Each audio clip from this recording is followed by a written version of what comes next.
আরে মালতী কাকিমা, তুমি সবে মন্দির থেকে ফিরছো নাকি? হ্যাঁ, এই সবে ফিরছি।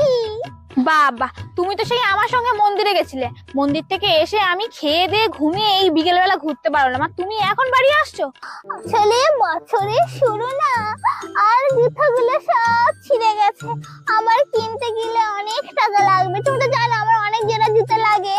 তা যাই হোক, ওই মন্দিরে দেখলাম যখন ভিড় হচ্ছে খুব এই বিকেলের টাইমটা, টুক করে বার হয়ে এসে এই দেখো এই ব্যাগে ভর্তি জুতো নিয়ে চলে এসেছি। কটা ভালো ভালো জুতো ছিল, সব উঠিয়ে নিয়ে চলে এসেছি। কি অবস্থা!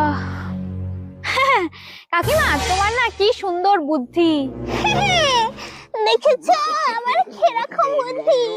মাঝে মাঝে আমার থেকে একটু বুদ্ধি ধার নিও তুমি, তোমার গোবর পোড়া।